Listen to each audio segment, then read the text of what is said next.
Let's look at the Passap pushers and see how to keep them in the ideal condition to do their job properly. Jack is restoring a Passap for a customer, and we've gotten to the testing phase, so this is where I come in. And we are trying to make sure that all the pushers function correctly. So this seemed like a good opportunity to talk to you about pushers and how they should fit. They insert as you're seeing me insert them. The lock comes across and it scoops them up using a part right under there, depending on what setting you have your lock on. So they need to move easily, as this one does. That's just right. That's good. That's good. Should not hurt your fingers to move them.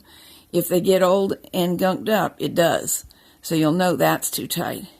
Ideally, it should take the same amount of pressure to move each one. It's almost impossible to explain to you how it feels to do this. But it's easy to jiggle them, but here's one that feels wrong. See, if I touch it, it moves farther than I asked it to. So this one is not fitting properly in its needle channel. That's not too bad. That's not too bad. This one's a little tight, a little hard to move. And it will start to get worse and worse because fuzz and dust will build up in here. Obviously, we try to keep that from happening, but to an extent, when you're knitting, it's unavoidable. So they get tighter, not looser, almost always. You don't want them to be loose enough like that one that it wants to flop out of its channel, or that it might not stay where the lock put it.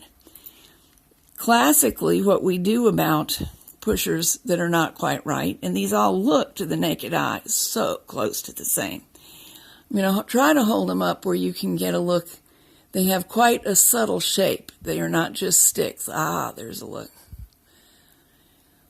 Well, you don't have to replace all 360 pushers on the Passap just because some of them don't feel quite right.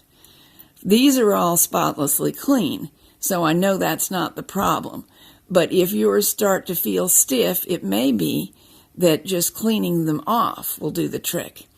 Jack is going to show you in a second, though, how do you adjust them to be a better fit and slide with the correct amount of resistance, not too much and not too little, in the channel. Here's a foolproof clue that one is too loose. I just lifted all these out, and this one fell away from the others. This time, of course, now that I'm filming, it's not going all the way down, but that's just way too loose. It's not going to keep the information that the locks give it, so it will cause mispatterning. So we'll fix that one. All right, this right here is the flexible section of these pushers. If I try to turn it sideways, you can see that's a thin spot between these two thick ends. This is where we're going to make our bend. And I think not a real bend, is it? Not a bend. We're going to flex it. Yeah. And I think you said this one was too loose. No, that's one was a little snug. All right, when they're tight, I clamp the first thick part in the pliers. Go down. There. Now we can see. Okay. When they're too tight, I put my finger under here and my thumb, and I flex it just a little bit. What it's going, you got to bend past the point you want it to be at, and then let it flex But back. if you overdo, you can just break these or bend them too far to go back. So if you'll watch, that's probably plenty. I don't put much pressure on it. Try that one. Better. Okay. I think this was also too tight. Those all three are too tight that I All right, gave. again, we're going to clamp the thick part. We're going to put our finger here and our thumb, and we're just going to flex it a little bit. Sometimes, we're talking about thousandths of an inch. Sometimes when I'm knitting, yep, that did it. I'm actually able to do it with my bare fingertips. So if you're a sturdy person, you may be able to. I want to show you on one that's too loose. Got a handful of them for you. Okay, this one was too tight. Let me show you on one that was too loose. And there's a different technique. And what we're doing is... now the too tight one is a too loose one. Okay, we'll hand it back. Okay. See, that's what I'm saying. It's thousandths of an Yeah, inch that it's we're talking almost about. impossible to see with the eye. Now, for this, we want to flex. We were flexing this way, and we want to flex the opposite way. But you see, I'll get too much mechanical advantage if I do it like that. So what I do is put my finger in the soft spot, and I flex against my finger more than I'm flexing against the pliers. I'd like to point something out too. Eventually, this area just wears too much to be responsive. So you can only do this for a while. But it may get you out of a mess when you have a half-finished project and an unresponsive pusher. And if you adjust them once and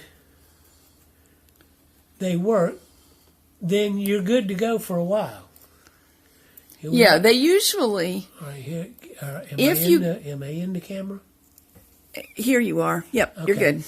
And again, I'm flexing more against my finger than I am against that one tightened up nicely. the pliers, because it's real easy to over-tighten these with that much mechanical advantage. And we're talking about thousandths of an inch. You did over-tighten one of them. Most of them are working well. These two are just a hair snug. Now, I'm being really picky here because we're sending this back to another knitter. Right. If it this was a refurbished bed that had to be taken all apart. And so when we put it back, we might as well do everything we can to make it as good as we can. And we don't want her to have to replace more pushers than are just necessary because they're not so easy to get these days. These are working great, sweetie. And bear in mind, I'm doing this and it looks easy, but I've got some hands that have been used to doing this for a long time. Yeah. You may find... I think that one's too much. You may find that you have to add quite a bit of pressure, but try to keep down here when you're working. A little bit at a time. Well, and here's this one's now a little tight. What I think is important to remember is, first of all, if the pusher's not clean, that's your first thing to do. Here, would you take those off from me so I can check on these? These are all too loose. And you don't have much to lose if you realize the pusher is no good and not going to do the trick. Yeah, that's the thing, is each one of these was Marvel Mystery Oil bath for a number of days. And then I took each one out and hand cleaned them with a brass brush to make sure that there was no corrosion. It does not take... I can see that's wrong. Okay. Let's show them. How did I know? He went bananas. Well, that one's for working around the corner. They are very high-quality steel, which is why you can get by with this for a while. What did you hand me? Too tight or too loose? Oh, golly, let me check.